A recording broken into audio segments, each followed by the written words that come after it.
time grid we know as August 8th to 9th has always been a magnet for events of savage purification.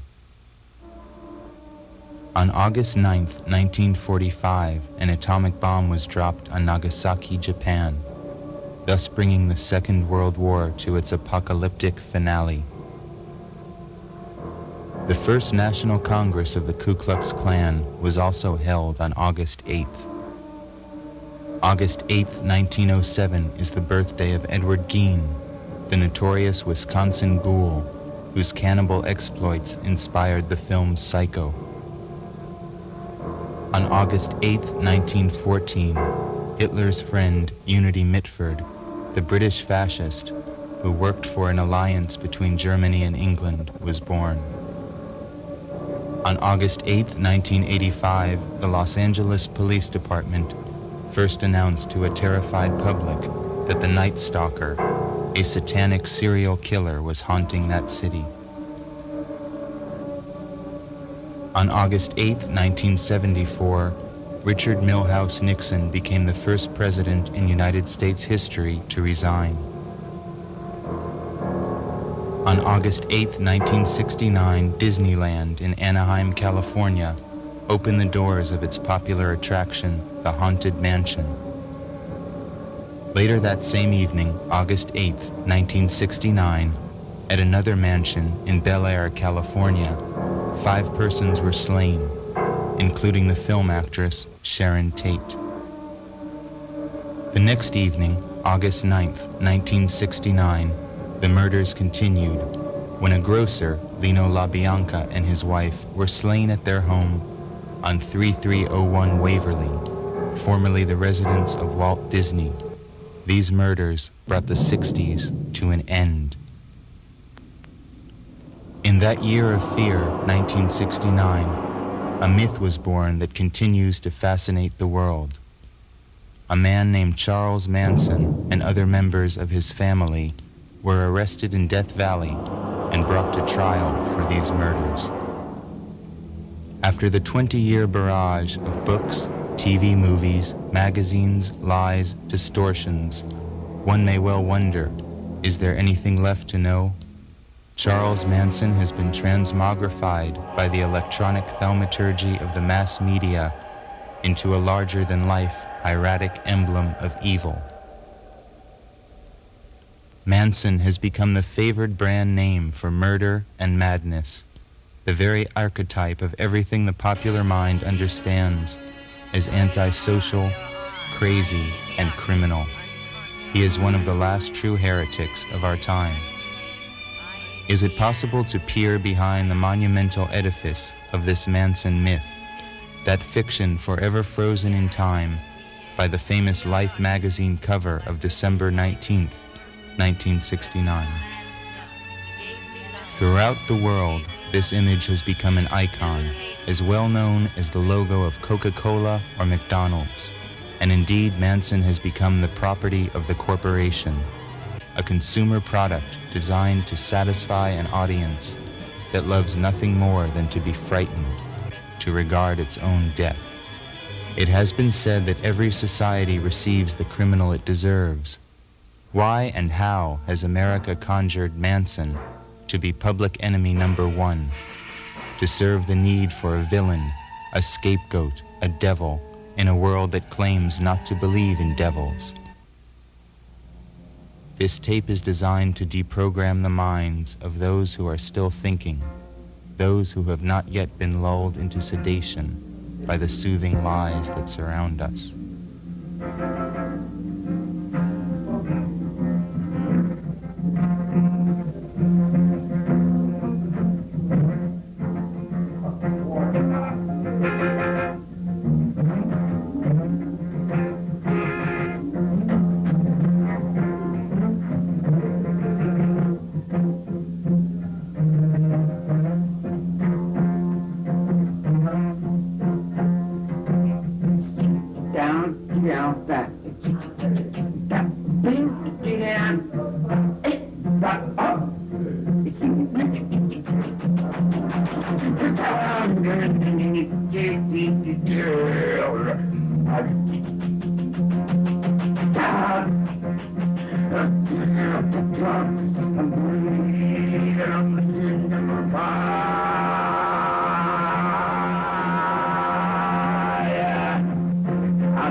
And my feelings begin to grow, and as my going begins to know, my knowing begins to surrender, and my surrenderance as I go, and my thinking in my mind now, and I'm thinking from within, I'm thinking now and forever, and I'm beyond crime or sin.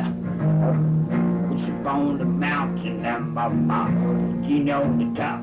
I'll get run on the high bog in the Hebrew Dr. Rover. Meeting me now, my skeet been around, she came to reckon home. She don't baseball, baby, she was driving God on home. She on the phone, oh, whisper, can't come to bump your head. So blow up in your stomach and blow off your motherfucking head. You don't want to bounce on Rifter, you don't dream. You don't talk on talking, you don't talk on me. Don't talk to me, don't whisper with the hobo mind G. That jungle walk on the walking, got a bone yesterday.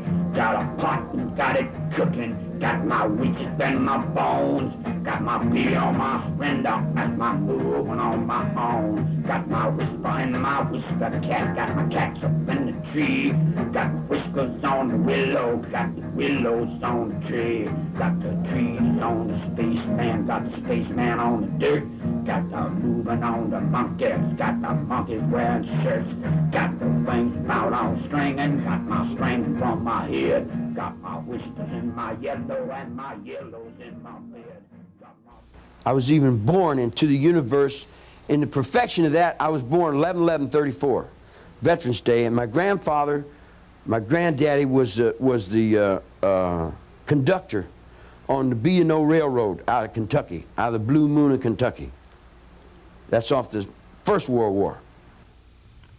Manson was born in Cincinnati, Ohio, the bastard son of a teenage girl named Kathleen Maddox, whose ancestry goes back to the earliest settlers of Kentucky in 1792. Said Manson's much maligned mother in a 1971 interview. Charles was born out of wedlock, but it wasn't just any man. I wasn't a prostitute. I've never been a prostitute. I was just 15 years old and a dumb kid. I was Miss Dumb. But my mother was a very strict woman, very religious, and didn't allow smoking, or drinking, or even movies. So when me and my sister got a few years on us, I guess we had a tendency to be a little wild, the way kids will. She brought her child to Kentucky to be passed back and forth between various relatives, one of whom was an Uncle Jess, a moonshiner who struggled against the federal revenues. I'm from Kentucky. In Kentucky, I live in a county called Moorhead, and they got them long guns. And if they don't know you, and you come up to holler, you know, we only got enough to last us to get through the winter. We keep ours in jars, you dig what I'm saying? We raise ours in hogs and cows. Ain't got no money. Don't need no money. But I can get through this winter, you dig what I'm saying? Kick back. And each summer I get up and I worry about getting through the next winter, you dig? That winter was lost 40 years ago. And I'm the child of Uncle Jess that sent me rolling out of them hills of Kentucky, you dig what I'm saying? To save his cabin, to save his earth, to save his planet. Because he stood there and blew himself up when fucking assholes like this come in and want to take his still away and shit. He blew himself up, he blew his kids up, he blew everything up. Hound dog up, chickens up, he blew the whole thing up. But when he blew that up, he went into the same eternal dream. You dig what I'm saying? The same eternal dream that I've been in in jail. You can't fake on me, you dig? Because I was your children. You can't fake on me. I was your children of the 40s. Eleanor Roosevelt can't fake on me. Yeah, that's what raised me. I'm a child of my time. You know, you're a child of your time. I'm locked in the Second World War. All your brothers run in Vietnam War. Well, your brothers are like my little kids. I was brotherhood to the Korean War. And my father was the Second World War. I'll put it to you this way. When I was a little kid in the streets, I was smoking grass. And there wasn't but a few people smoking grass. I come to jail as a beatnik. I don't know whether you remember beatniks. But what your hippies were of the 60s were what we were of the 50s. It's like a long time ago, back in the 50s when I was in reform school. And I would get in a fight or I'd get in an argument and I'd be down in solitary confinement. And they'd have me down in solitary confinement. I'd just go dun dun dun dun dun dun dun dun dun dun dun dun. And I turned everything off a long time ago. Back in Virginia when I was about 17.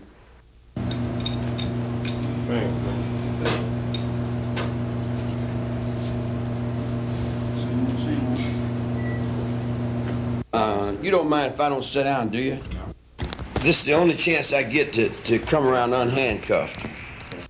For over 40 years, Manson has survived most of his life in what he calls the hallways of the always, the reform schools, jails, and prisons that have been his home and his tomb. His thought was born in the darkness of the hole of solitary confinement, apart from time, beyond the pale of society.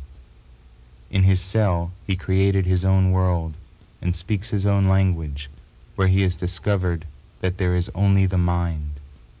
Right wherever I am. Because I don't really move. If I'm here, I'm here. If I move over here, I'm still here. If I move over there, I'm still there. And in other words, wherever I go, I'm still there. I call it Pice. Pice, I'm from Pice. I'm a lichen. We're lichens. You want to explain the lichen? Well, I like you, you know. You look all right to me, man. You dig what I'm saying? So I accept you as a lichen. So when I accept you as a lichen, you're like kin to me. Because I never had a family, see? So you're like my kin. You're like kin to me. You know, and I accept you completely and totally into that. All the way through your mother's relationships and your father's relationships, all them little relationships that you guys have. I didn't have that because I was over here in reform school, boys' school. I had the relationship of the guys over here in boys' school, over on the basketball court. The basketball court is my kingdom. Always has been. Because I rule it from solitary confinement. So you think that's your destiny, not to... No, it ain't destiny, it's just me staying alive. It's my life. In other words, we all do what we have to do to survive, right? Well, you know, you put a child down here, now I've survived this long, you know. I'm over 40 years in prison, I've survived. And I've survived you. Manson claims that the so-called straight world outside of prison is but an inverted reflection of the underworld in which he has lived. To him, the reality that presidents and law-abiding citizens accept begins in the hermetic, alternate universe of criminals, cons, and outlaws. But Elvis Presley was only the shadow that was playing up over somebody that was dying in a hole down in Brushy Mountain, Tennessee. Or someone that was over in the solitary confinement you see what I'm saying? In other words, the real Humphrey Bogart and the real James Cagney are actors. I mean, the ones you know. The real ones, they died in here. You know, in other words, we die so that you guys can play act us. In other words, we got to be the bad guys so you guys can be the good guys, you dig? But in reality, we know that you're not the good guys, that you guys are worse than we are. You dig what I'm saying? Which is acceptable because we're outlaws. I'm a reflection of, you take a little baby and you put him in the penitentiary and you raise him up. I'm Richard Milhouse Nixon. I'm Richard Milhouse Nixon. You dig what I'm saying? But I'm him down here under the ground, man. I've had to do all the fighting while he gets up there and takes all the bows, dig? I got to carry the motherfucker while this fat sack of shit won't let me call my old lady while his old lady tells him, shut up. I started all over. We started a rebirth movement. We started the rebirth movement that Carter stole. See, you guys outside don't realize everything we do in here, they'll play off and tell you that that's them. If I dig a foundation for a house, somebody else will stand on it and say, yes, this is my foundation here, and I've, you know, in other words, in the United States, when you're running the United States, you ain't running in nothing but con, nothing but bullshit, and nothing but devil. You're running in nothing but demon. The United States of America is the demon of the world. Manson seems locked in a perpetual love-hate struggle with his keepers, cursing them and forgiving them in the same breath. And I stand back and give other people their space. You see what I'm saying? But if they don't give me respect, I'm sending all that back around. I'm sending it all back around. You see what I'm saying? Because I live in my mind. Do you think your mind has power in the world? Oh, I would imagine, yes. Even though you're here? Yes. Yeah, the last wave of these guys, the last wave of these guys that sent me to Vacaville are all gone now. Dr. Morgan blew his brains out. We can't get into any music because we're in, what I'm locked into is a soulless little jealous punk. Probably all kinds of ways we could do it. You could beat on the table. Yeah, I know. I was thinking, let me use that trash can down there, unless you want to pass a rule against that. No. Everything I do, they make a rule against it, see?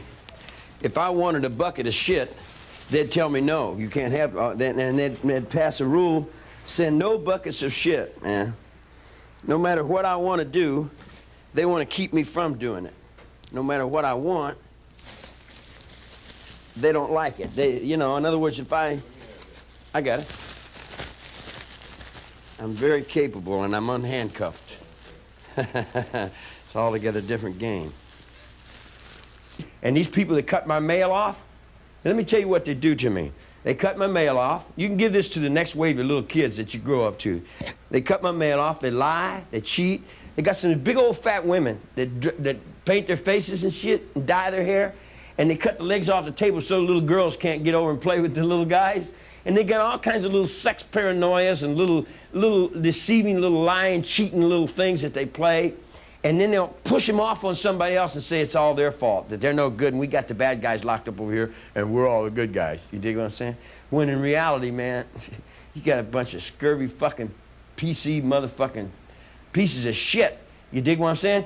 But that's on one hand. Here's where Abaraxis comes in. If they didn't have the love to do it, who in the fuck would? Manson invokes the ancient god of the Gnostic pantheon, Abaraxis, or Abraxas, a symbol of the eternal now, a state of mind that exists beyond the false dichotomies of light and darkness, good and evil, right and wrong. Manson justifies his forgiveness of his captors in the name of Abraxas, a god that represents total reality. I respect that same fucking asshole that I'm down on every day. That's Abaraxis, man. We roll on it. We've been rolling on it ever since he come on the tier. He comes on the tier, I said, fuck you, you son of a bitch. Throw shit and piss in his face. You dig what I'm saying? Knock him down. And he comes back and feeds me with it and lets me live. And when he lets me live, then I look back at him and I say, well, you know, you're not so bad after all if you let me live. So then I have to let you live. So as long as I'm in here, I got to let him live because he's only living in my life. Clang, bang, clang, went the big iron door. They put me in a cell with a concrete floor. 9 other men in that cell with me, moaning their fate with destiny. Clang, bang, clang, clang, bang, clang, clang. How do you think you survived so well in this situation? Because I'm very adept. I can adapt to just about anything, man. You know, in other words, I stay right here all the time. I've been here right here all the time all my life. So it's no new thing to me. So when you go out in the prison yard, you got to be up on everything that happens around you. You can't let anything get in. You know, I'm letting you get into me now. You know that, don't you? The spirit is there. And we could bring the spirit back to life, but for people like this, you dig what I'm saying? He hates white people. He's scared to death of this black guy. He's afraid this black guy's going to beat him up. The black guy ain't even thinking about it. The only reason he's scared of the black guy is because he's messed over the black guy so bad, you dig what I'm saying? He's got all that back, so what he'll do is feed me back to this dude. You dig what I'm saying? And say, well, here, don't hit me, but jump on him. And then they'll hold me in the point and stand me out here in front of all these black people, you dig? And then push me down in there and try to get me hurt and try to get me killed in every way they can. And then when they can't, then they say, oh, wow, man. Then they want to wear boots and wonder about, I'm going to catch up with you. I'll bet you I catch up with you. I'll bet you I catch up with you, buddy. I'll bet you I'll make you be what you are. Or I'll skin your fucking ass. I'll hang you on trees. I'll do every fucking thing I can do to do just exactly what I got to do to survive, man. I've been in jail since 1943. I've been locked up all my life. I've been locked up all my life. So I'm in that dream. I am not that dream. Don't get me, I am not that dream. I'm only a witness. One little witness, one little fucking little piece of shit in that dream. There's all kinds of people in that dream that are already all down the road, you know. According to 1961 prison records, he killed the time he was serving for various charges of pimping, forging checks, and petty theft by studying various systems of personal development, ranging from Dale Carnegie's How to Win Friends and Influence People to L. Ron Hubbard's Scientology. On the vernal equinox of 1967, March 21st, at 8:15 a.m., the 32-year-old prisoner, number B33920, was released from Terminal Island Prison, requesting permission to travel to San Francisco.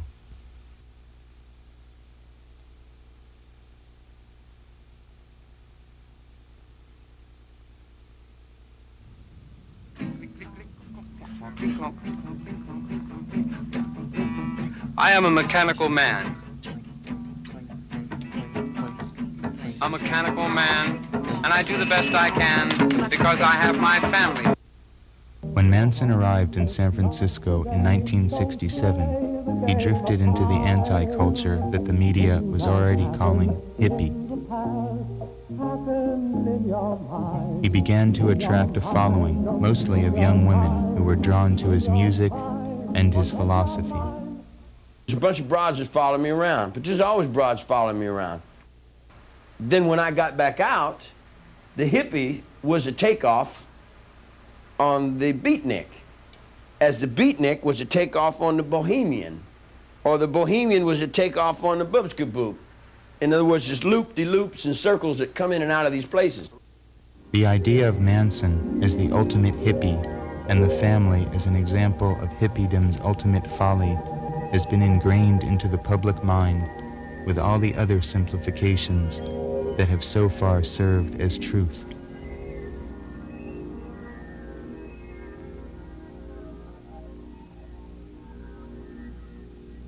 In fact, as Manson has pointed out, he was a child of the 30s, not the 60s, and the family ideology had very little to do with the ideas of passivity and racial and sexual equality characteristic of the 60s. When black militancy and civil rights were at their height, Manson insisted that his family retain their cultural and genetic heritage.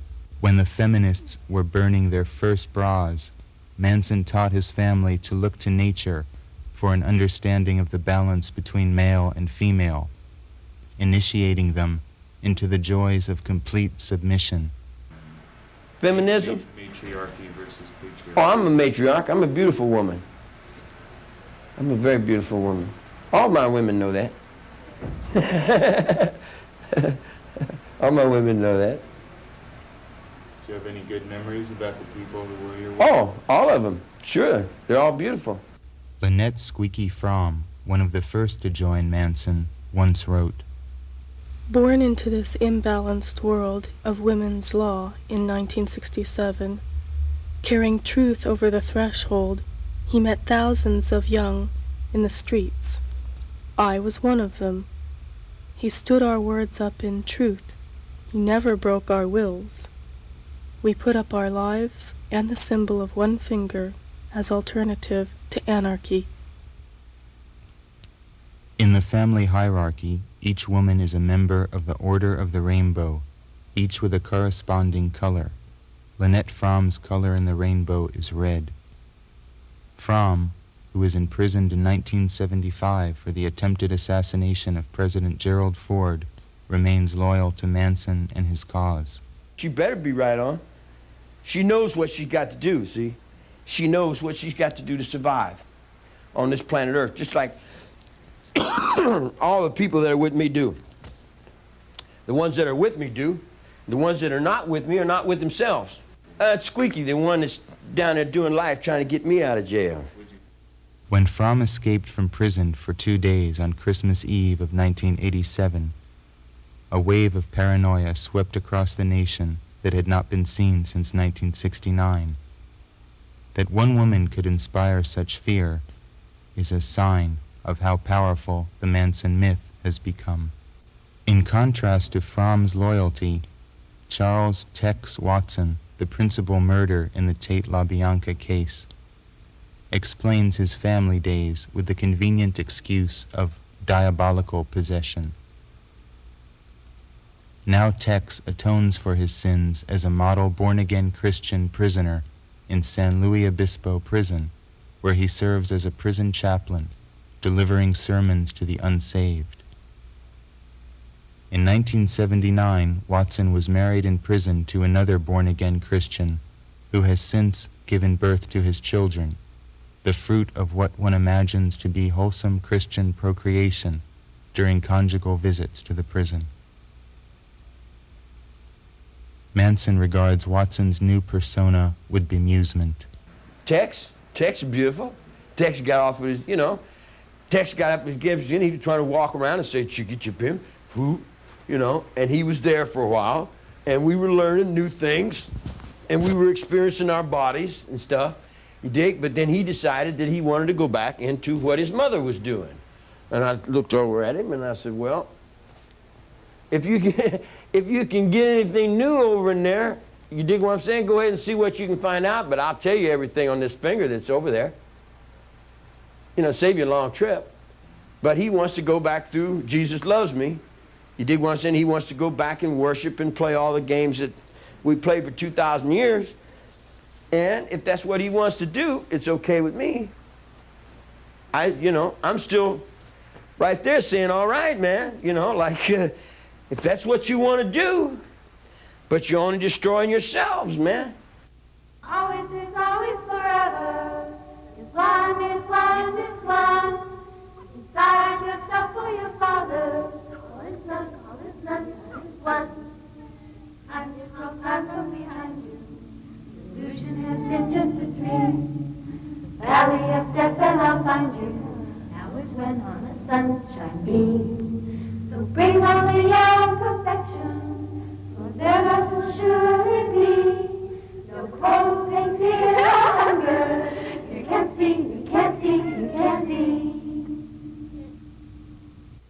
The ghosts of the family still haunt the locales where they once lived.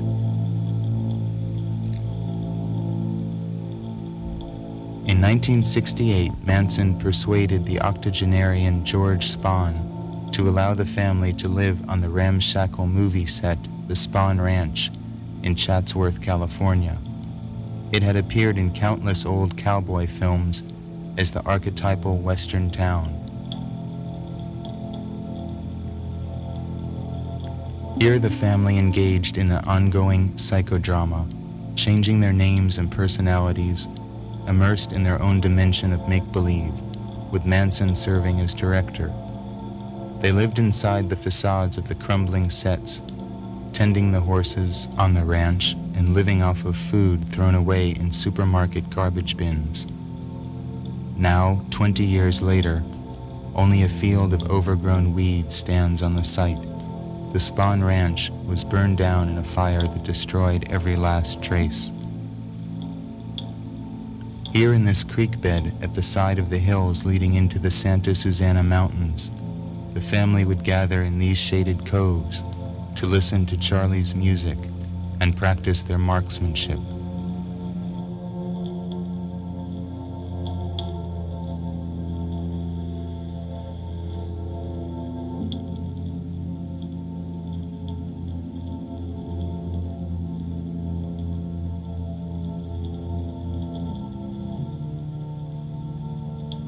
Devil's Canyon, directly across from the Spahn Ranch, inspired one of Manson's songs.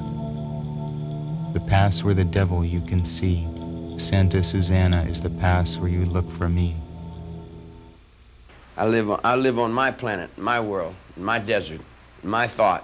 And it took me 22 years to get through these fucking hallways. This is what I'm mad about, to land my thought down on that desert.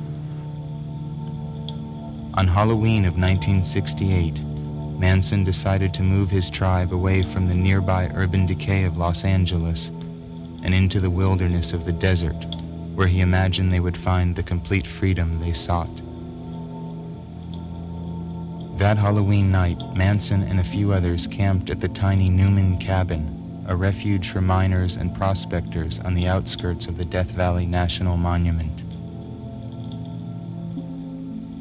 Manson's name is still carved in the wood of one of the Newman Cabin doors, along with the year he first came to this desert.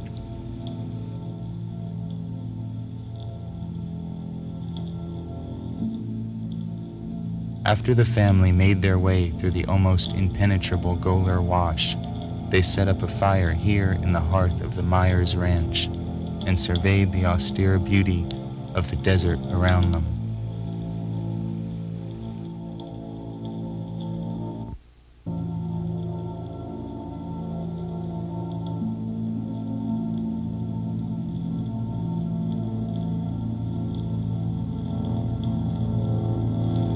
One of the family girls knew of an abandoned stone house down the road, owned by an old woman named Barker.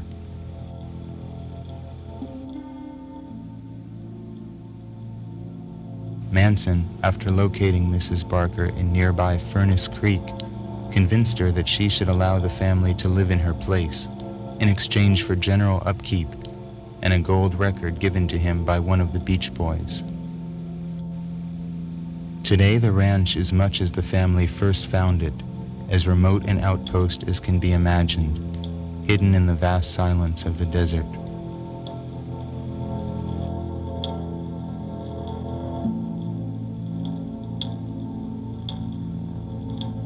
Little has changed in the kitchen where the family prepared its meals.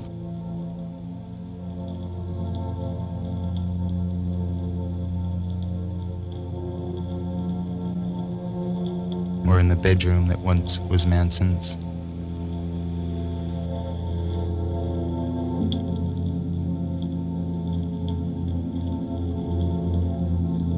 Now, what comes to me, I have to deal with, don't I?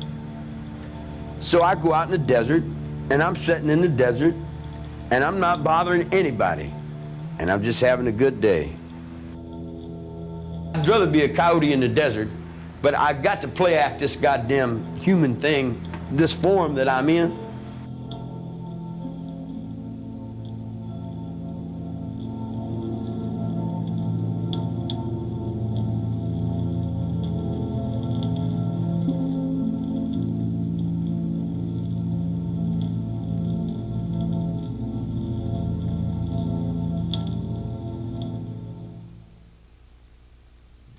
In the solitude of the desert, he dreamed of training his family for survival, long before America had seen an explosion of survivalists moving into rural areas to stockpile arms and wait for the apocalypse. Inspired by the exploits of Field Marshal Rommel, the Desert Fox, in the 40s, Manson began a massive project of stealing and converting cars into dune buggy attack vehicles. They would be a new Africa Corps that would rule this desert domain far from the sick city.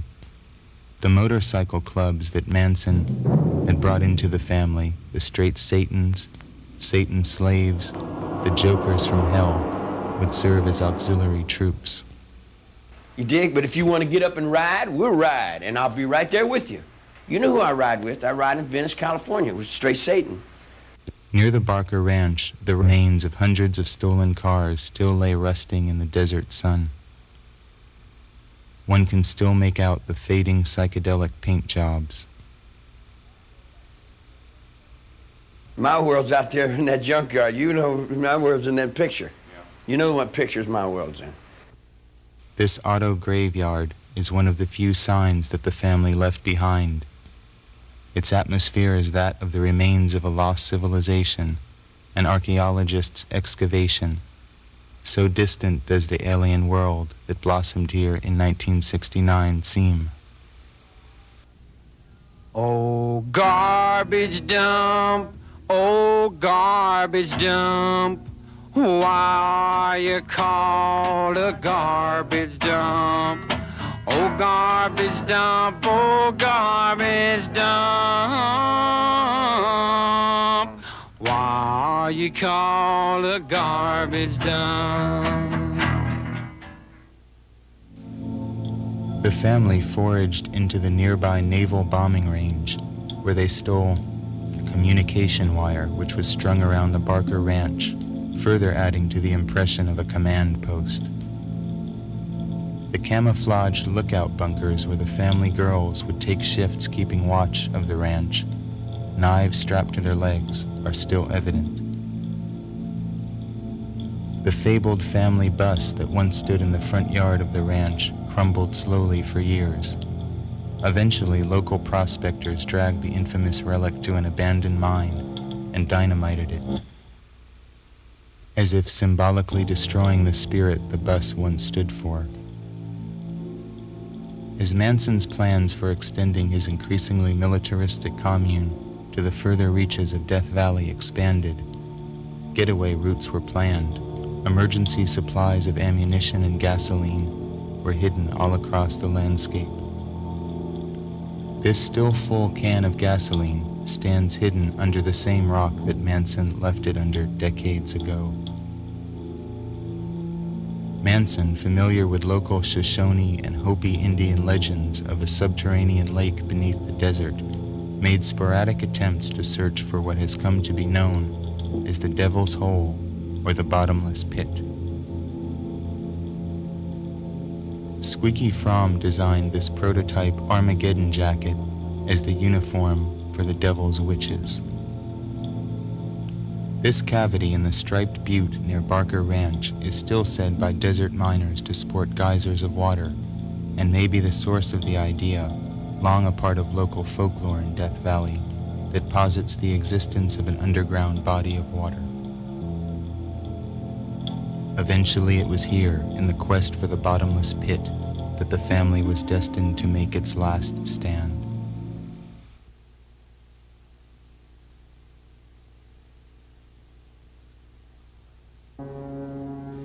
On August 8th, Tex Watson, Susan Atkins, and 2 other family women drove across this road from the Spawn Ranch to a house on 10050 Cielo Drive in Bel Air, where Sharon Tate, Jay Sebring, Wojtek Frykowski, and Abigail Folger were murdered.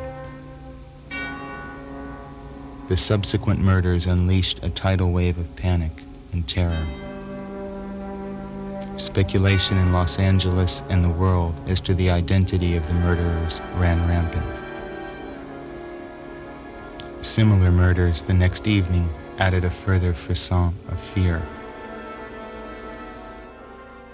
Actually, I wouldn't be here had it not been for those people you call the family. They're the ones that put me here. They're the ones that butchered up a bunch of people and said, here, we want you to see this guy. I didn't want to be seen. You know, I was trying to get out in the desert. They said, well, this is our star. You dig what I'm saying? I would have went ahead and let you bleed in Elvis Presley. You dig? You could have had Elvis Presley for your little dreams. You dig what I'm saying? I didn't break the law. I got some friends that killed some people, but my friends have always been killing people. I've got a lot of friends that are very terrible people to other people, but to me, man, they're just home, you know. You got to be responsible for your actions. I'm not your leader. I'm not your follower.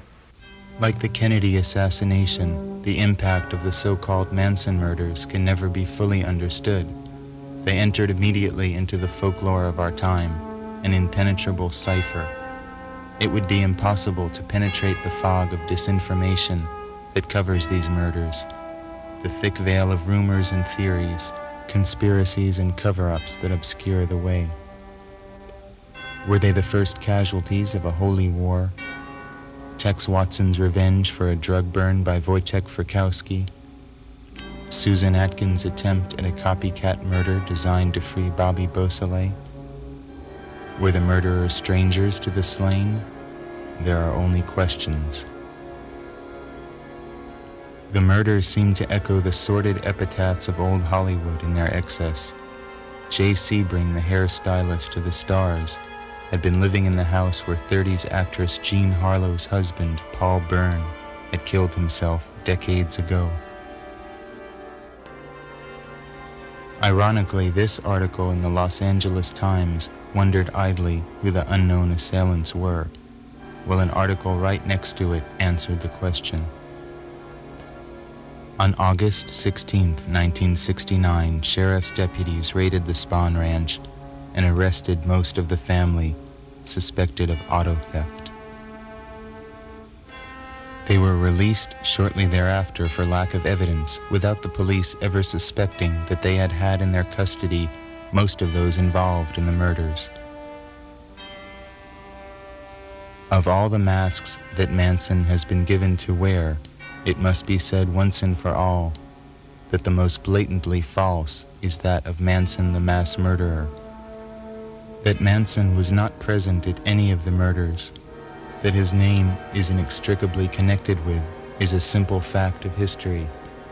Indeed, it has never been shown in a court of law that Manson has ever killed anyone. And yet he is known as a killer, a butcher, a murderer of unborn babies. There have been far grislier murders than these, and yet every media hack feels compelled to refer to them as the murders of the century, if not of all time. Had the victims been 5 anonymous individuals, who would have noticed or cared? Somehow the murder of a movie star is deemed the worst taboo that can be transgressed in our culture. Perhaps it is only America's drooling, morbid curiosity for the death styles of the rich and the vapid, a soap opera to be lived vicariously, with hypocritical tongue-clucking and a copious flow of tears to mitigate their ghoulish guilt at being titillated by death. To even speculate on the motives behind the murders is a moot point, but it is generally assumed that they began with the similar murder of Gary Hinman, a music teacher and drug dealer, committed by family member Bobby Beausoleil in July of 1969. A partial motive for the Tate murders may have been to give the impression that Beausoleil could not have been the murderer. Manson ruefully recalls the day that Beausoleil told him of his desire to kill Gary Hinman due to a drug deal gone wrong. I know when I've done something and when I didn't do something. And someone comes to me and they say, I got a problem. I said, what is it? And they said, will you help me? I said, sure, I'll help you. He said, well, can I be your brother? I said, sure, I'm your brother. I'll help you do anything. What is the problem? He said, guy owes me some money. I said, well, if you're big enough, go get it. If you ain't, sit down and keep your mouth shut. He said, what would you do? I said, fuck it, man, it's only money. I wouldn't put my life up for no fucking money. You dig what I'm saying? He said, well, I'm gonna go get my money. I said, well, that's up to you. It's got nothing to do with me. The guy went over and fucked the guy up, took his money. You dig what I'm saying? He come back and said, I killed the dude. I said, the fuck you tell me for? What you tell me for? You making me a conspiracy to something? But the die had been cast, thus leading Charlie to seek sanctuary in Death Valley. I asked if he remembered the day that he was arrested for the final time. Yeah, one of these incompetent fucking assholes got me, put a pistol on me, and put handcuffs on me. And I've been in handcuffs for 18 years. That's the only reality he's got, is me in handcuffs. It was here in this tiny cabinet in the Barker Ranch bathroom that Manson attempted to hide from police during the raid of the ranch. One of the arresting officers saw a string of matted hair sticking out of the cabinet. Hi, said Charlie. Today, the cabinet where Manson lived his last moment of freedom is gone.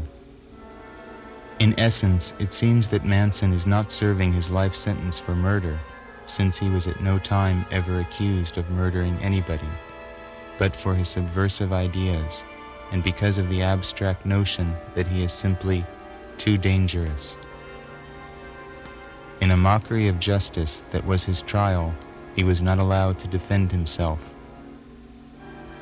When he was finally given the right to testify in court, prosecutor Vincent Bugliosi argued that Manson's hypnotic powers might be too persuasive to the jury. Thus they were banned from hearing his testimony on the grounds that they might be convinced of Manson's innocence. During his testimony that was delivered to an empty courtroom, Manson declared, "These children that come at you with knives, they are your children. You taught them. I didn't teach them. I just tried to help them stand up. You can send me to the penitentiary. It's not a big thing. I've been there all my life anyway. What about your children? These are just a few. There is many more coming right at you." Don't blame me for falling in love with you. Blame charms that melt in your arms, but my grandmother, don't blame me.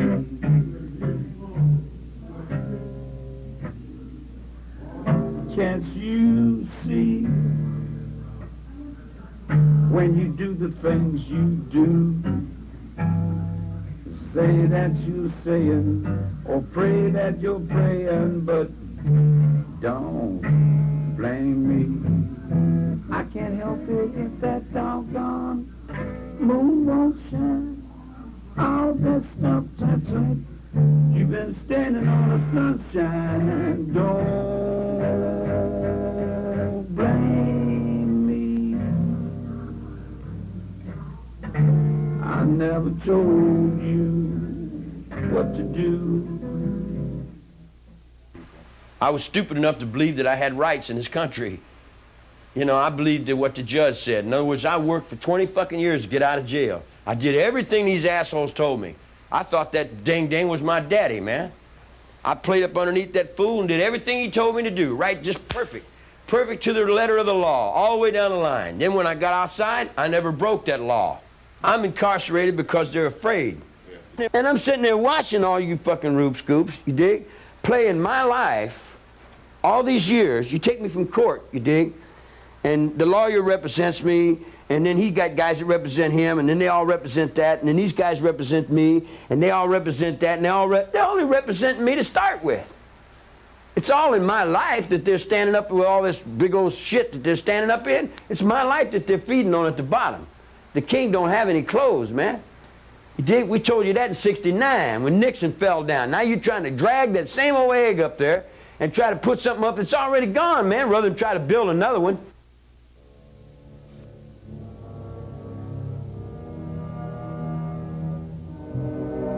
Manson is crazy, it is said, because he believes that he is Jesus Christ.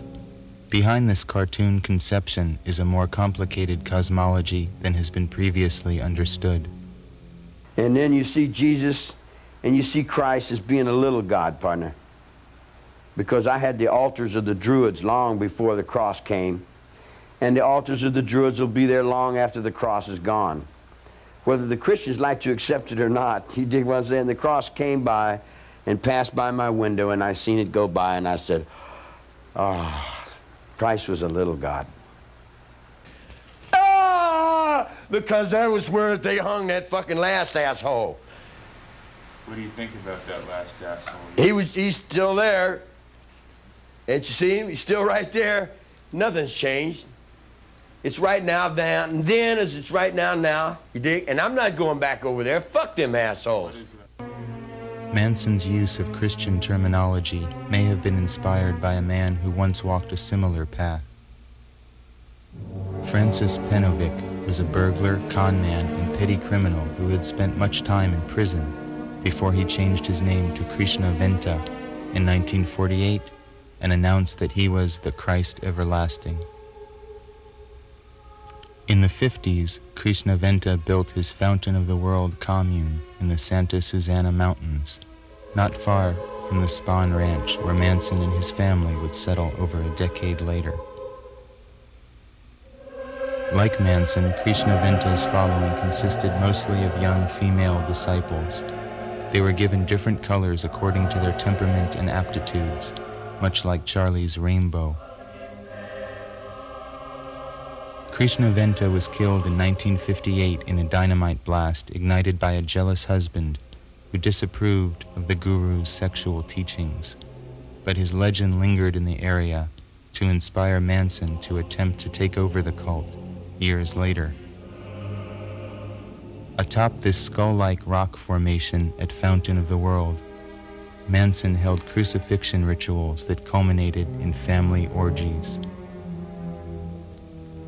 At one time during his Hollywood period, Manson was hired as technical advisor for a Universal Studios film project concerning the Second Coming of Christ.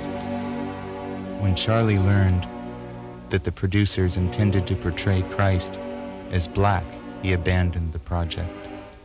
You see, now, every time I come down off of this, you don't like me. Then I'm a no good son of a bitch, because then I put a piece of steel right there on my leg, and I sure I can cut anything with any place I want to cut it. And I live within the sphere of me. I don't push it off on nobody else. You take the most holy man they got, you dig, and treat him as worse as they can. Degrade him, drag him through all kinds of shit, spit on him, cuss him, just do everything, and then turn around and go to church and worship him on Sunday and think you're going to get away with it. Don't work that way. And yet, for all of Manson's identification as man's son, the son of man, the archetypal figure of the hanged man or the slain king, he is perhaps more commonly identified with the opposite force in nature. You know, I mean, they preach it, but they don't believe it. I believe it. I don't preach it, but I know it. It's a reality. It's a reality. Jesus Christ is a reality. And so is that other guy.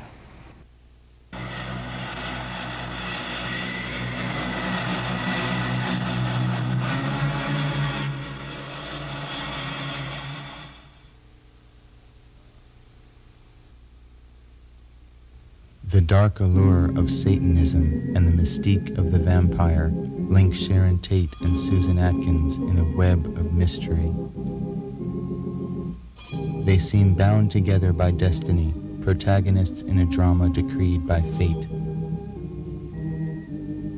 There are parallels in their lives that defy logic. In 1967, Susan Atkins was an aspiring actress, making her living as a stripper in San Francisco's North Beach. Strangely enough, she worked under the pseudonym of Sharon King. She was hired by Anton Szandor LaVey, the high priest of the Church of Satan, to play the part of a vampire in a topless witches revue held at a San Francisco nightclub. Atkins had written of this performance. I was the perfect sexy vampire, ready for my casket lying at the center of the stage. I knew I'd never be able to get into that casket for real without getting stoned. I popped the acid tab into my mouth. I had shaken several people when I had risen from the casket and pointed a long, blood-red fingernail at the audience and marked them as my next victims.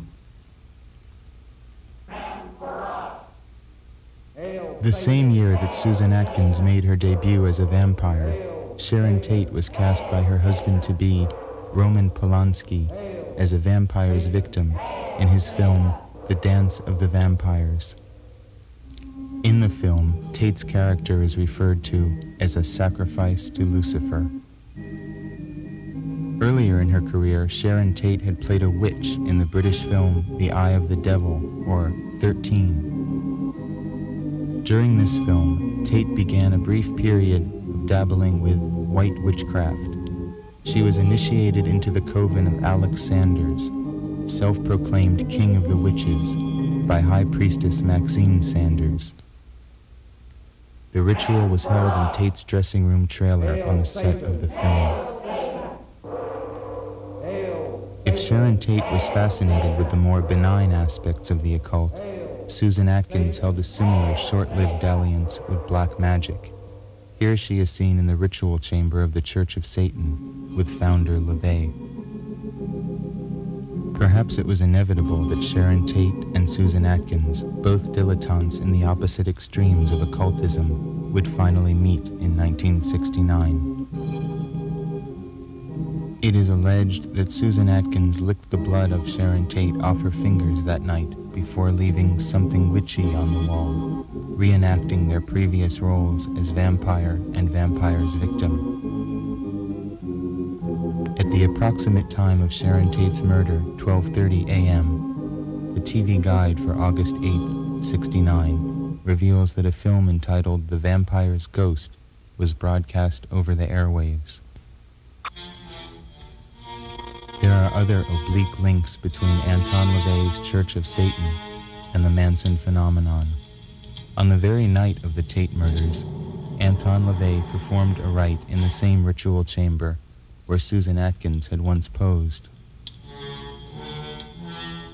This ritual was entitled The Riding Forth, and its purpose, according to LaVey, a strict advocate of law and order who despised the 60s lifestyle, was essentially to cast a curse upon the hippie movement.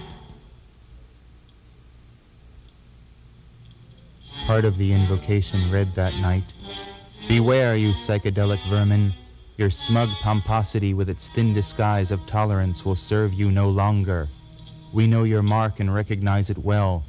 We walk the night as the villains no longer. Our steeds await and their eyes are ablaze with the fires of hell." Unknown to LaVey, while his sorceries were underway in San Francisco, the killings that would bring the 60s to a screeching halt were being carried out in Los Angeles. 2 years earlier, LaVey had served as technical advisor on Roman Polanski's satanic epic Rosemary's Baby, in which LaVey appeared in a cameo role as the devil himself. Rosemary's Baby was filmed at the Dakota Hotel in New York City, a reputedly haunted edifice. In 1980, Beatle John Lennon was assassinated outside the lobby of the Dakota. Lennon was the author of the song Helter Skelter. Despite these connections with the Church of Satan, the Manson case has been more often associated with the supposedly satanic cult known as the Process Church of the Final Judgment. The Process, seen here in a meeting in London, was formed by ex-Scientologist Robert de Grimston and his wife Mary Ann in 1963. At the center of the Processian philosophy was de Grimston's concept of a reconciliation between Christ and Satan at the end of the world. De Grimston wrote, "Christ said, 'Love thine enemy.' Christ's enemy was Satan, and Satan's enemy was Christ. Through love, Christ and Satan have destroyed their enmity and come together for the end. Christ to judge, Satan to execute the judgment." Certainly there are some similarities between the Process ideology and Manson's. Yet when asked to clarify the rumors of a link, he was evasive. No, that's a bunch of horse shit. No, I don't. Yeah, I know him. I know him spiritually. I know everything. I know everything. You lived there on Cole Street, sort of near. Yeah, I was in the same vibration as all those people. Yeah. In other words, you're with somebody, you know they're there, you're running with them. Oh, you know what I'm saying? You're out in the bushes with them, and you're coyotes with them, or you're spiritually allied with them in the scorpions, or you're spiritually allied with them in the awarenesses. The image of the Process as a war-loving neo-Nazi death cult was largely created by Ed Sanders in his book The Family, which led to a $1 million lawsuit against him. In fact, a thorough study of the Process reveals them to be little more than a sophisticated kind of Jesus freak cult. More Christian than satanic, preaching a humanitarian creed far removed from their sinister reputation. Nevertheless, there are some undeniable facts.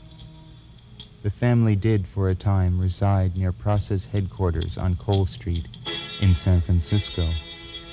Manson did contribute an essay to the Process magazine. It is also alleged that 2 members of the cult visited Manson in LA County Jail at the time of his trial. While Manson may be locked in prison, he claims to send his thought out into the world to do his bidding in the form of these emissaries made of string. These fetishistic snakes, spiders, scorpions, and masks have been sent by Manson to friends and enemies alike, along with instructions as to how to bring them to life. Says their creator, "I sit in my cell and sing and make little dolls on a string, and I send them out to do little jobs. I give them names, I give them a little personality."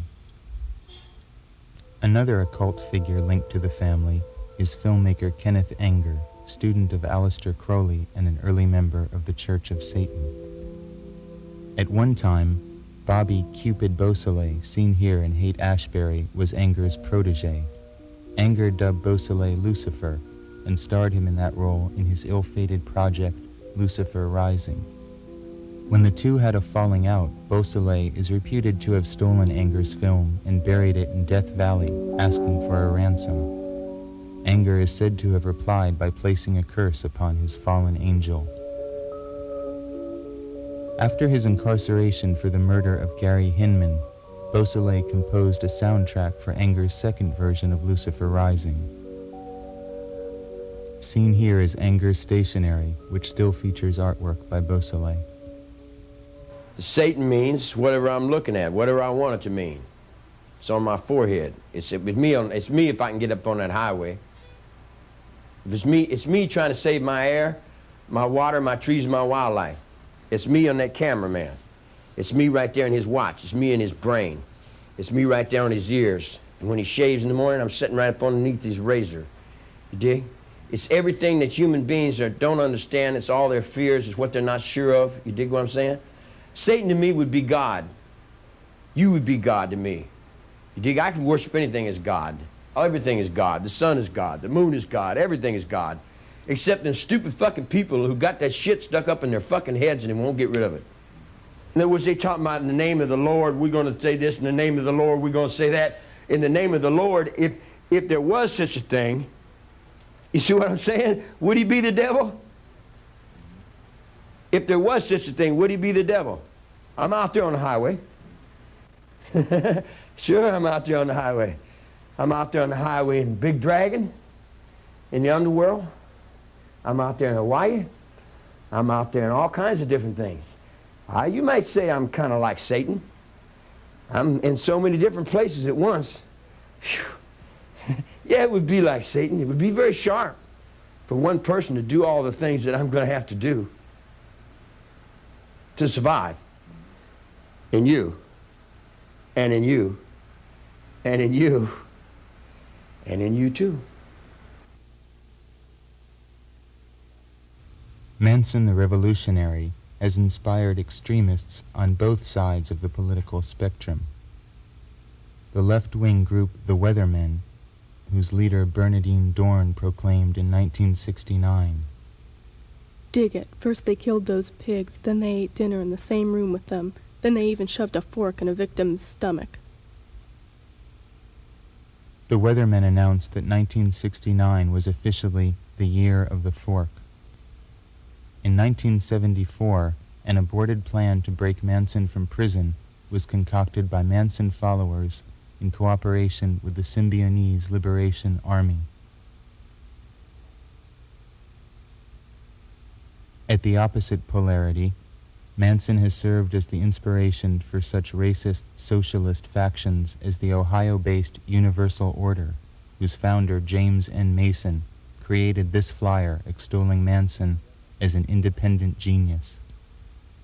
Well, as with all of us, my first awareness of Manson came in 1969 with the so-called Tate killings.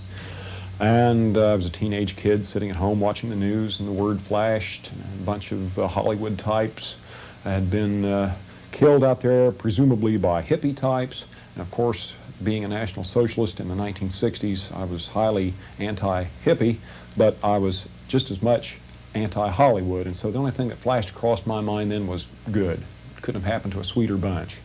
Mason, a one-time associate of the late American Nazi Party leader George Lincoln Rockwell, spoke of his fervent belief in Manson's cause. But it has to come from the people, from the blood, and it's a fortuitous genetic combination, as with Adolf Hitler. Who could have predicted Adolf Hitler? And who could have predicted Charles Manson? Coming from, what, a 16-year-old runaway, unwed girl in Kentucky and West Virginia, no education, and look at the impact he has today. Leader is a convenient term, and so is family, but we have to stay with what can be most readily understood. Manson gave the people around him what they needed most. This is what they accuse Hitler of doing in his speeches, touching every wound in the raw. He can have an audience of 100,000 and reach every member of that audience independently, separately. And Manson did the same thing. Manson designed this logo for the Universal Order, but clearly separates himself from the fray of left-right dichotomy. I wish you'd send James a copy of this and tell him if he had them swords, I just reach and take them swords and I break them and throw them down on his feet. You dig what I'm saying? And I tell him, now stand at attention when I'm talking to you. That's where it comes from. It didn't come from no fucking book. Stand up or I'll knock your fucking brains out. You dig what I'm saying? Handcuff the son of a bitch down there and let me, I'll show you how I interrogate the motherfucker. You dig what I'm saying? I'll interrogate you. I'll reach in your brain and pull your fucking soul out and throw it on the floor. I'm tired of this bullshit, you dig? And all these people that run around and play acting like hoo-hoo gaga and playing all that shit, they better get in line or get off the motherfucker. You dig what I'm saying? Lynette Fromm has written, As for Manson's revolutionary right-wing cause, I believe that if Manson had wings, he'd have at least two of them, and a substantial soul self in the center. Indeed, Manson's vision of order in the world surpasses any simple political solution. And Jackson wants to run to be president. Man, you better hope somebody wants to be president. You dig what I'm saying? But who in the hell would want to be? Can you conceive of what kind of brain would want to lead these fucking Rube Scoops out there? And you know, because there's no communication with them. You dig? If you took a horsewhip and beat them, they still wouldn't understand what the hell you're talking about because there's no intelligence there, man. There's too many people. Oh man, yeah. You know, they'll pray for Hitler to come back. They'll wish he hadn't been here. They don't have the intelligence to change. Once you get them, they'll go, the rest of their life, They'll do that for a paycheck, You tell them, don't do that no more, and they go, There's no communication. You tell them, I tell them, stop doing that. And they'll go, I said, stop it. And they'll go, and you cut someone's fucking throat and throw blood in their face, and they'll go, You see what I'm saying? In other words, there's just no intelligence, man. You don't have any hope for mankind. Not on that level. Not on that level, I don't, no. That's not mankind. That's not intelligence, you know. It's not even beast. It don't have the intelligence of a zoo, you know. Now they're all running from Jackson, right? They're all making excuses. Oh, they don't want to give him this driver's seat, do they, huh? And I'm laughing like crazy, man, because I think when he goes up there and says, well, now, what have we got here? He's going to find out he's got a fucking bunch of bullshit there, too. Makes no difference what they call you. I call you the Boosku. You're the commander of Mamscam. You know, what does that mean? You still got to live with what you do. You dig? Well, evil. In order to put this world into order, how much evil do you think would have to be? You see what I'm saying? In other words, just to think world peace up underneath these incompetent fucking assholes that run these places, You dig what I'm saying? What kind of man you think would have that in his head?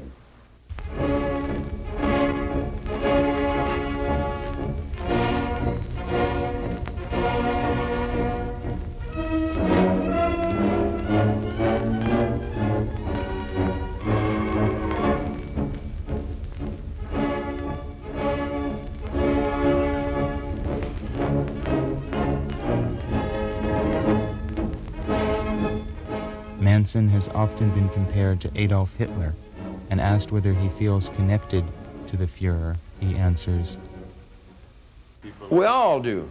Anybody that wants to put order into the world, anybody that's got a brain that wants to put order into the world has got to stumble upon Hitler, because Hitler started putting order into the world. And when he started putting order into the world, it threw him out, it overwhelmed him. It was too big for him. He couldn't do it, you dig? Nowadays, it's a different computer. It's a different, if it's a different world, it's a different thought.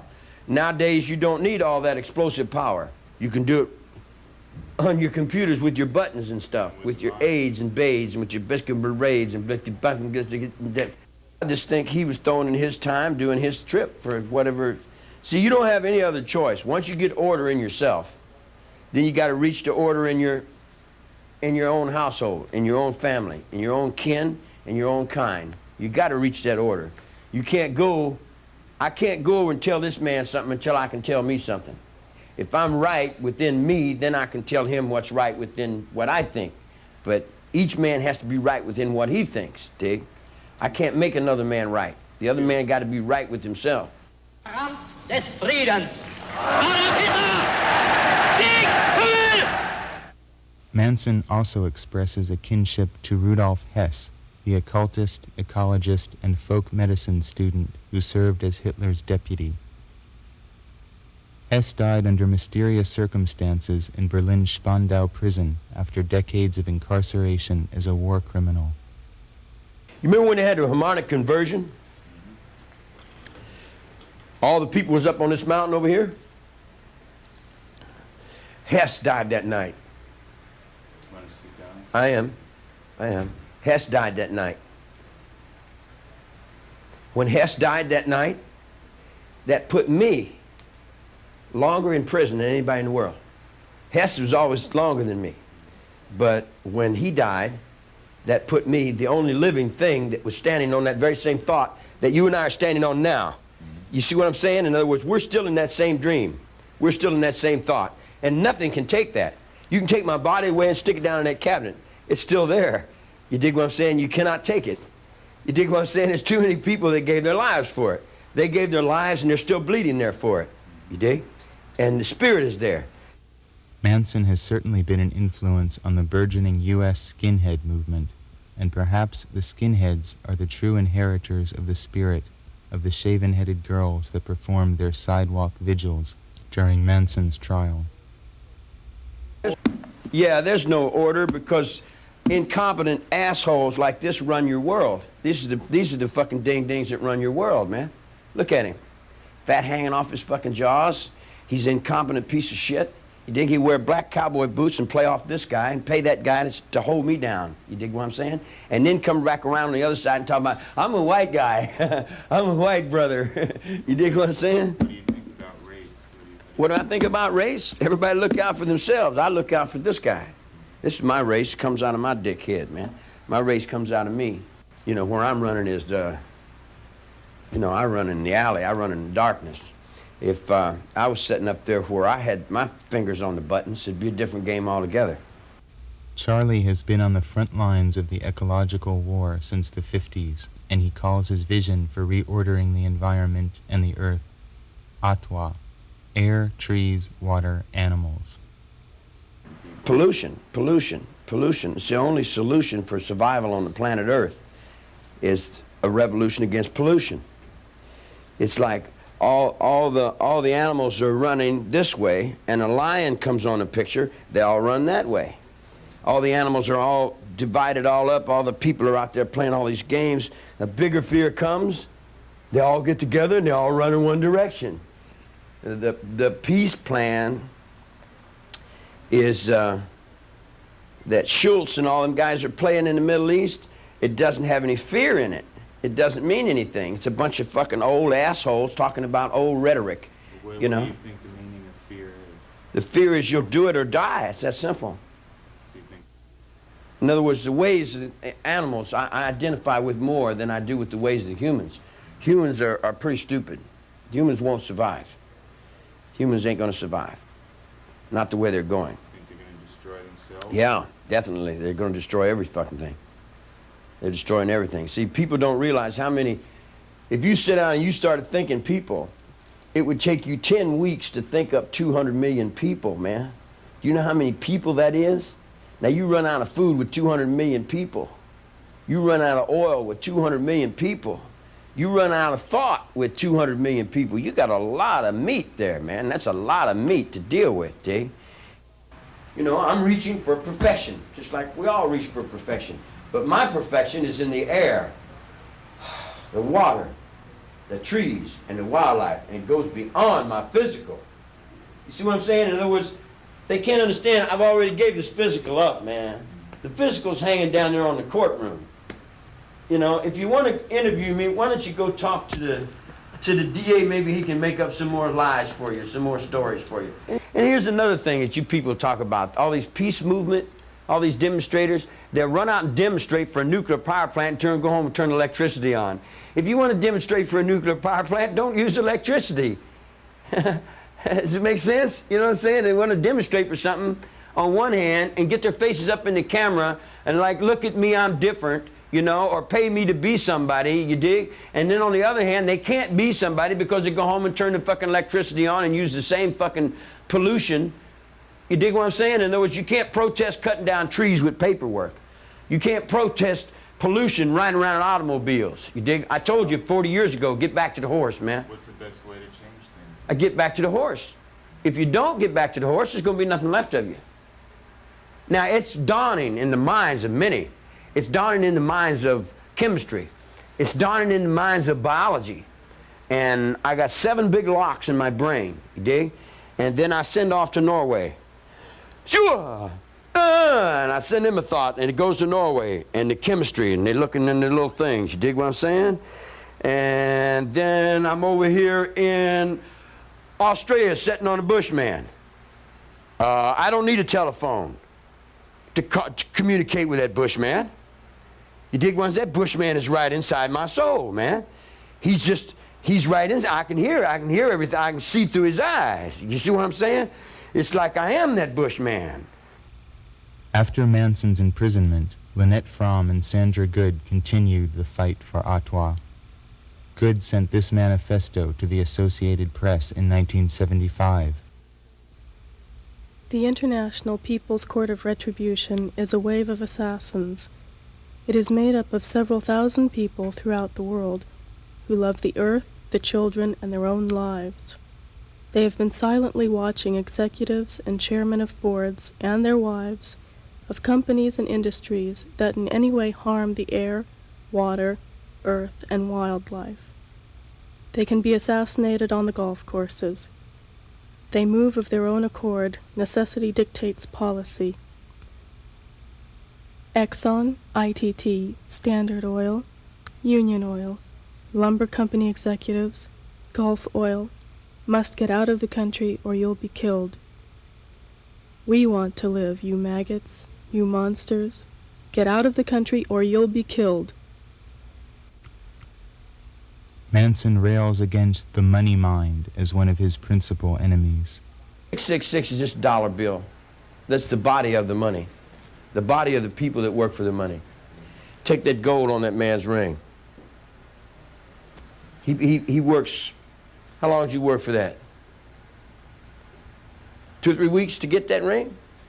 And when he got that ring, puts it on his finger and he writes it around, and he doesn't know that he's holding up the very same value that's working his African brother to death and is starving somebody else down on the ground, but he wears it on his finger like it was okay. I'd take it off and throw it on the dirt. You know, I wouldn't enslave nobody for a piece of gold. That's stupid. And anybody you see wearing gold, you know, they're enslaving somebody else with it, you know. But it's where their brain is, and you can't get them out of it.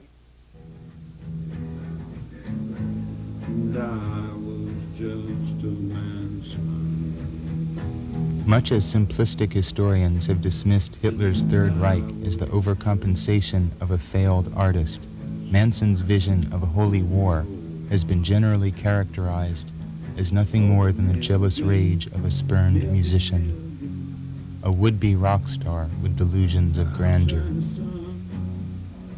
In fact, against all evidence, it is widely accepted that the overriding motive for the Tate murders was Manson's resentment against Doris Day's record producer's son, Terry Melcher.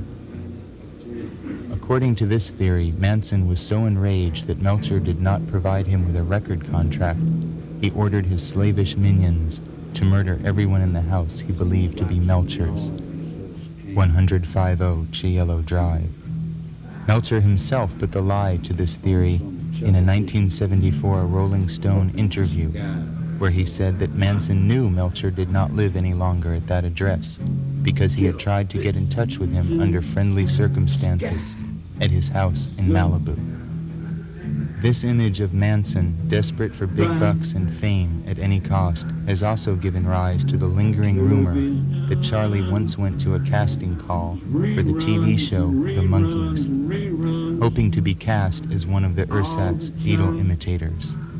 This would have been a difficult audition, however, as Manson was imprisoned in Terminal Island at the time of this casting call. To imagine Manson attempting to fit his music into the prepackaged sterility of popular entertainment is absurd. The way I communicate is in music. It's like to know someone, you start in the fingertips.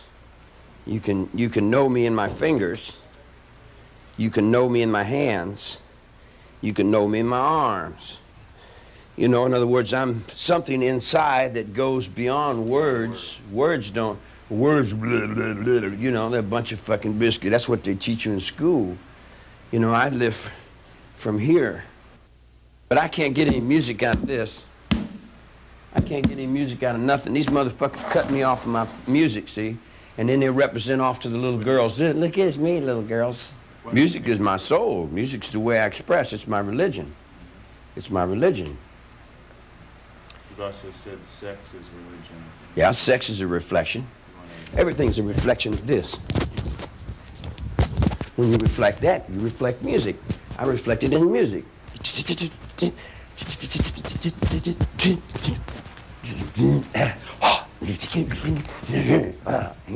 That's me. But I put my soul into the sound. That's in my music, see? But that's what they won't let me get out. And then every time they keep that music out, then all the kids rise up and they kill a bunch of people. And then they say, well, oh, you're fucked up. Well, why are we fucked up?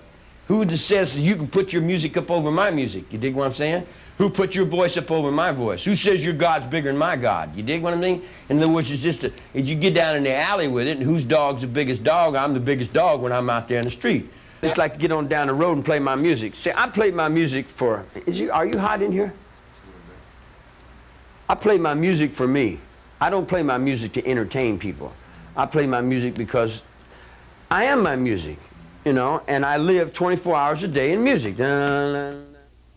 Manson began concentrating on the guitar in 1959 when he was serving time with Alvin Creepy Karpis, the last survivor of Ma Barker's gang. The old con, who had been personally arrested by J. Edgar Hoover, taught the young Manson a few techniques on the steel guitar that were quickly worked into his repertoire. In 1968, Manson and the family met the Beach Boys, seen here at a Halloween get-together. They admired Manson's music enough to record one of his songs, Cease to Exist, although they altered the lyrics to the more palatable Cease to Resist, and retitled the song Never Learn Not to Love You. The song can be heard on the Beach Boys' 2020 album. Because when I fell out of this penitentiary and I was playing my music,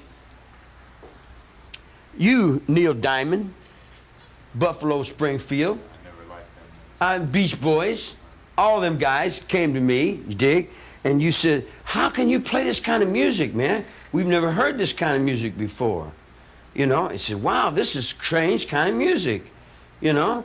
And I said, oh, And they copied and stole from me and took it down and put it in whatever they did, you dig? Dennis Wilson, the Beach Boys drummer, was particularly taken with the family and allowed them to inhabit his mansion for some time. Wilson raved in one interview that he had a friend who was a little like the devil, who liked to be called the wizard. Sometimes he frightens me, Wilson admitted. Manson, however, is scornful of the idea that his friends in the music industry were of any help to him at all.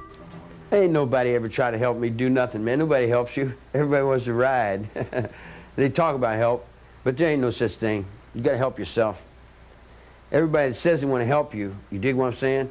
They got, you know, everybody's, you know, we all hold a little, and then who does it all balance off on? Utilizing one of the Beach Boys' recording studios, Manson recorded an album of songs on August 8, 1968, exactly a year before the murders transpired. The album was released as Lie after Manson's arrest.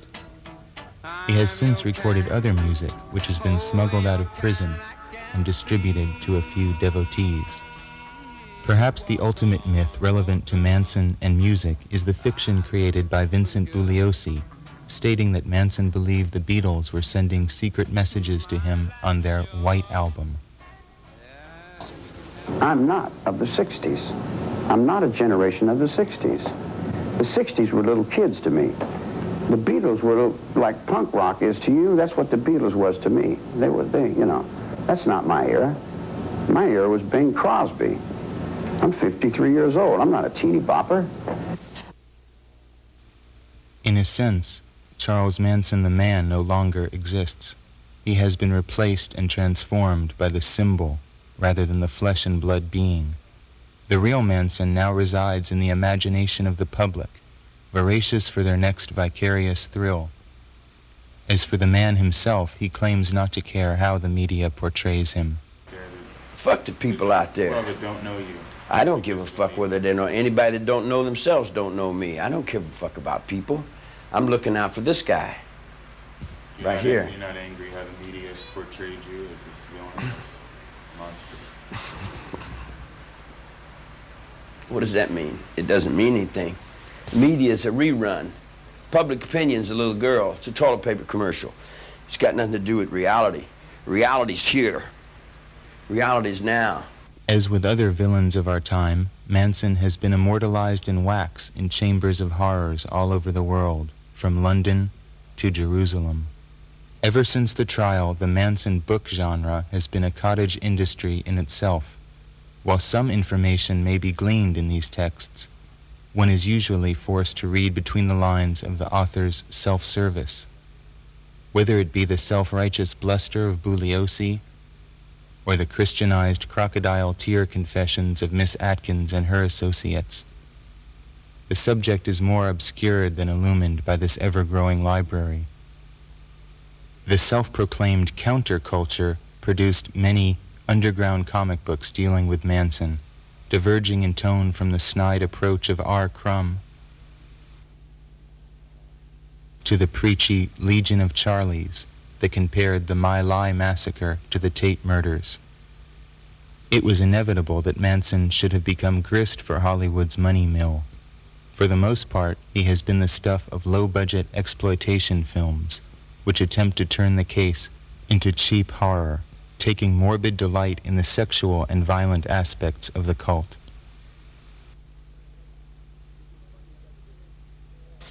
Isn't it funny you got so many people play acting you?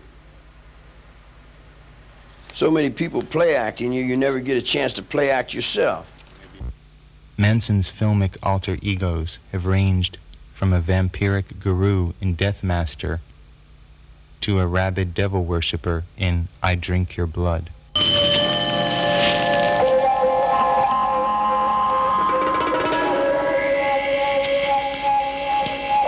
Let it be known, sons and daughters, that Satan was an acid head. Drink from his cup. Pledge yourselves. And together we'll all freak out. A strange cinema reality link is this final scene from Sharon Tate's final film, 13 Chairs, prophetically featuring a Manson doppelganger. After this scene was filmed in Rome, Tate returned to Los Angeles and her destiny. Compared to the vision of bloodthirsty snuff guru so prevalent in the 70s, Manson is increasingly presented in a lighter vein of recent date, as this scene from a supposed comedy entitled Armed and Dangerous reveals. What are we to make of this subtle shift in perception?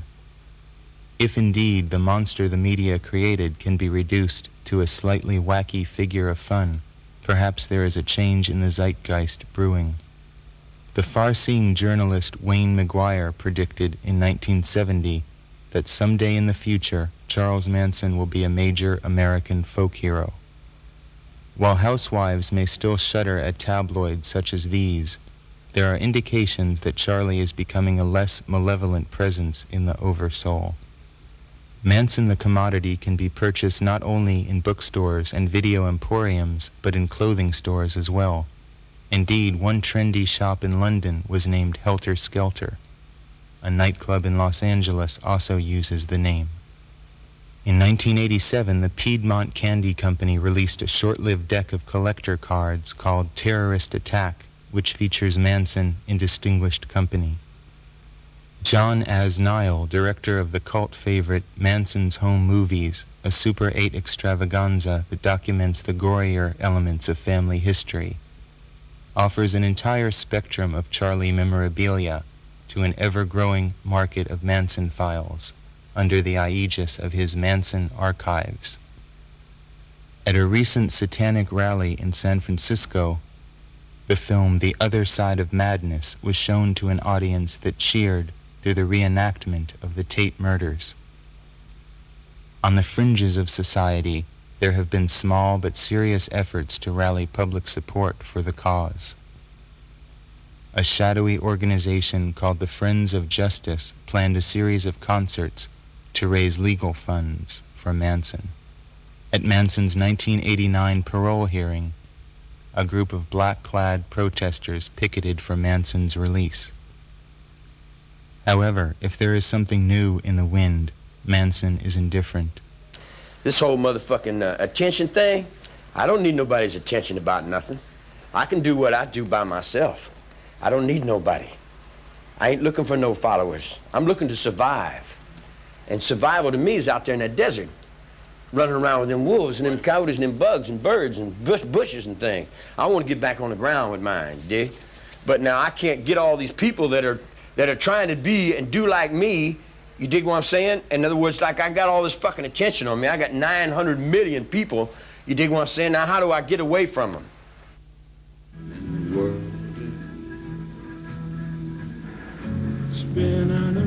In the end, Manson is only concerned with the unfathomable parameters of his own world, his recurring fascination with reflection.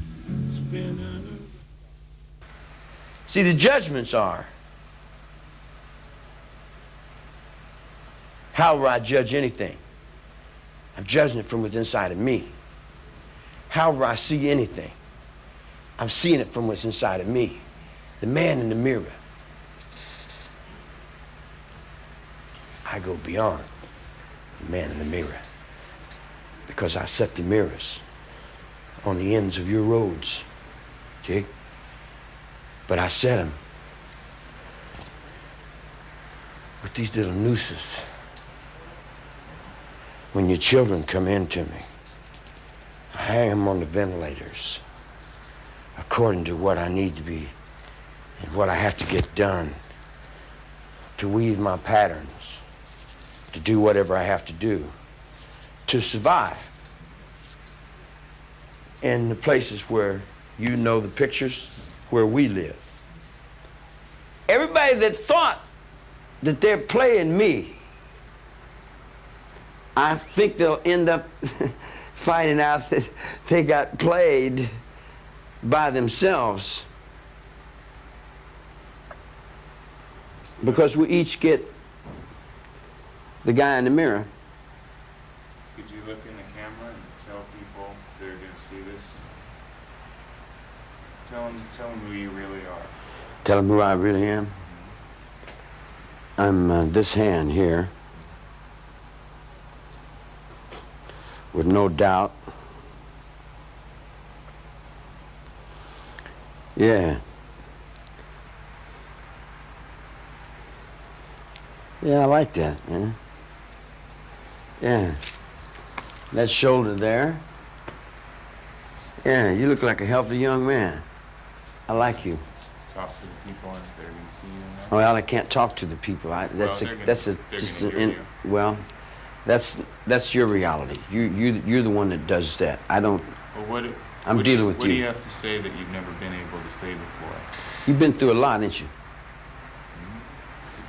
Yeah. Yeah, that's good. That's why we can probably meet as easy as we do. I feel real comfortable with you, man. That's good. Yeah. Yeah. So what do you have to say that you've never been able to say in this situation? I'm going to survive. If you do or not, that's up to you. You dig? But the only thing that keeps me from surviving is the people that don't want to survive. So here's what I would say to all the people that have the death wish. Why don't you go ahead and find your own way out? Why come to me with all this dying and all this fear and all this bullshit? I'm not into dying and fear. I'm into music. I play music. I play music, I ride my motorcycle around, and I can play anything, any act. I mean, I've played them all, you know, but which one ain't an act? I don't know. Does it matter? I guess only to how much you're getting paid. You know, or who's paying you. Or if your dollar's going to be worth anything to start with. Or if you got to give half of it to some Jew fucking bastard who's doing nothing but laying up and sucking on what somebody else is doing, you dig? In other words, I can't get the maggots out of my brain. Everywhere I look up, man, I got these little fucking bloodsuckers that get in my head, and they want to just feed from me some more, you know? And I say, good God, man, ain't you fed on me enough? 2,000 years ain't made you fat enough to get off my fucking neck, man, you dig? Who am I? I'm anybody I can get away with being. I'll take his clothes and put his boots on and get the hell out of here and walk on down the road and be a hobo if I had a good chance. I don't like killing. I don't kill bushes.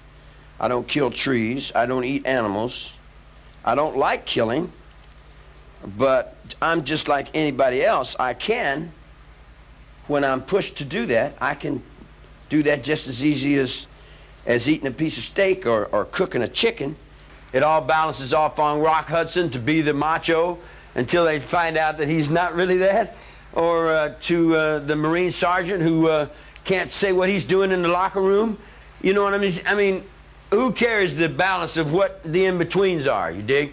In other words, am I a bitch, a homosexual, a punk, or am I a macho, or a boot goop, or a flim dim, or am I all things to all people in all ways? Am I their death if they seek it too closely? Am I their judgments if they find harshness within themselves? Am I their benefactor if I've got the, in other words, like, what am I? Oh, me? Hell, I don't make nothing happen. I just walk along with what's going on. I mean, make happen. What your thought? Well, the same thing with you in your world. What, you know, like you've made me happen. I mean, you know, how can you say I make you happen when you made me happen just as much as I made you happen? I'm only what you put into me. You dig what I'm saying? You put your thought out into the world. No, no, no. You put your thought into me. You sent me this, and you did that, and you said so and so, and you put such and such, and I said, oh, this is what you see? Man, this must be, you know, wow, you know what I mean? All right. You know what I mean? In other words, if that's what you see, then I'll meet you in that. Yeah, that's beautiful. Fantastic. If I lived with you for about a month or two, then you would have a whole different concept of me. You wouldn't think the same thing of me. Your whole opinion of me would change. Not only your opinion of me would change, your opinion of you would change. and we would kind of reflect off into each other to where we become a part of. They'll walk up and down and tell you, yeah, this is me, baby, and this is me, real boo, but that ain't them. It's just a carbon copy reflection of.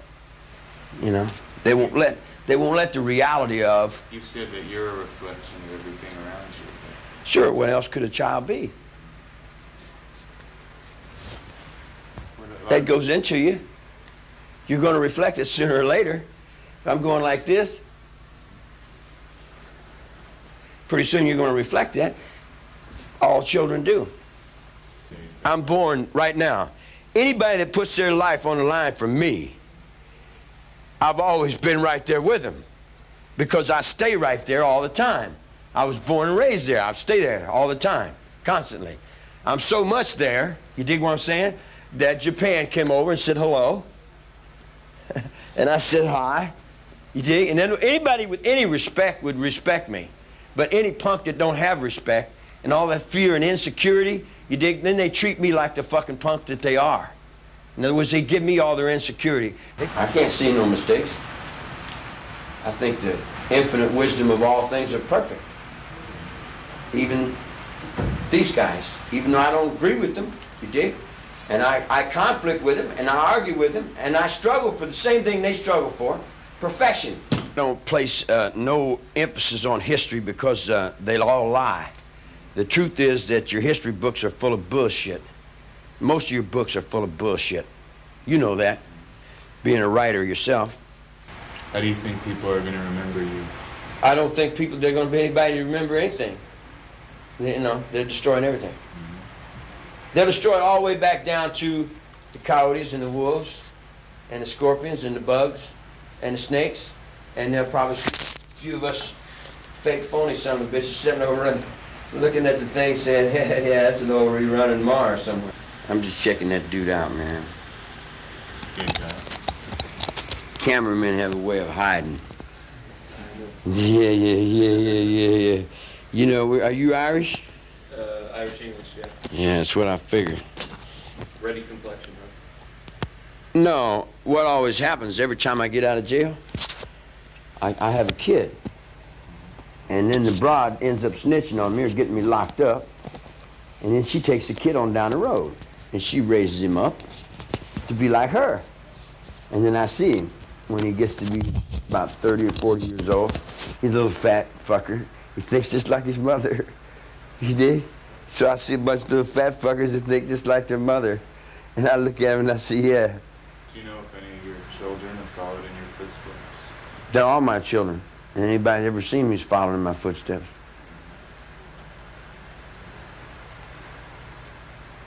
How else could they do anything else? Should I explain that? Yeah.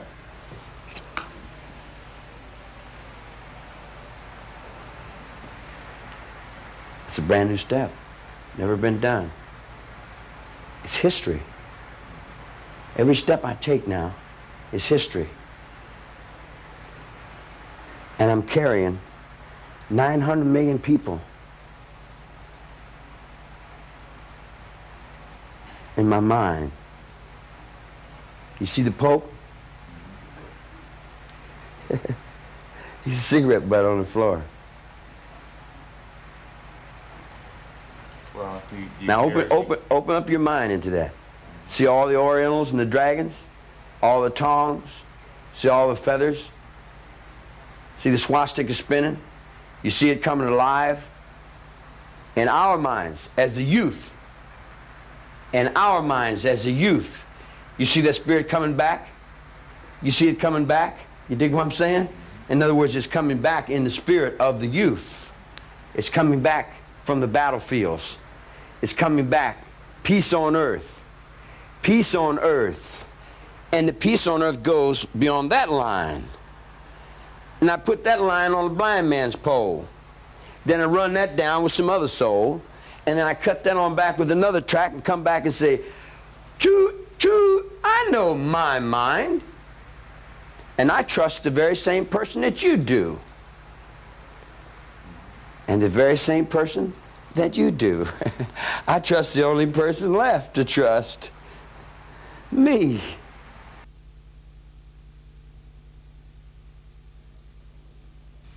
Manson will always stand as a challenge to all preconceived notions, playing the role of shaman to a society out of order with nature, out of harmony with its own bestial heritage.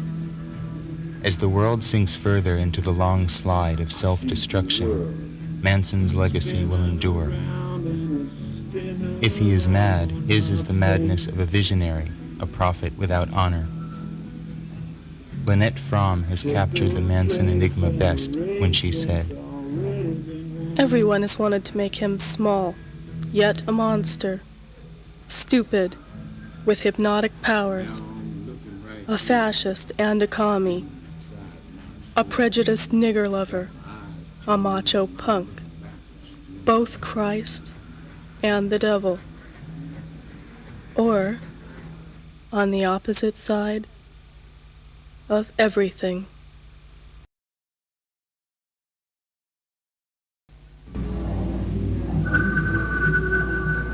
Yes.